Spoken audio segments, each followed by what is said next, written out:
everybody, welcome to a short but sweet edition of Value Wagering. And what I wanted to do on today's show is talk a little bit about horses moving up in class, because of course that's one of the toughest things a handicapper has to deal with, is looking at a horse and deciding whether or not it's going to be able to handle a hike in class. And I think there's a great example of a horse doing just that in the 8th race at Delaware Park on Saturday, July 17th.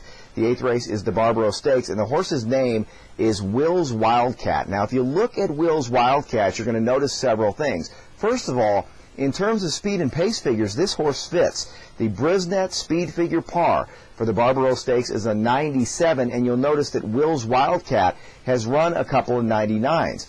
Then if you look at the late pace figures, the late speed rations, my own measurement of late energy disbursement, those figures are competitive as well, especially in a field that features a lot of early speed. But the problem with Will's Wildcat comes with the connections. And I'm looking at the trainer, and you'll also notice that it's got the same owner-breeder. A lot of times you'll see horses like this that tend to get overrated.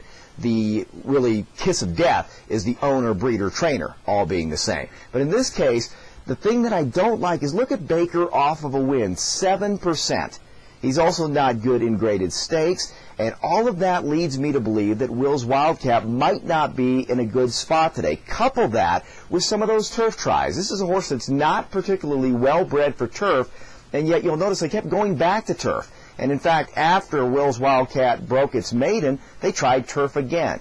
So today's race, to me, is probably not a great fit for Will's Wildcat, despite all the figures. Now, the horse has got the talent to win, but this is the kind of horse that I would insist on a price, because I can't be sure that the connections know what they're doing here. And 6-1 on the morning line, I think, is too low. Anyway, it's something to look for when you're looking at horses hiking up in class. Not only are the speed and pace figures important, but what the connections are doing is equally important.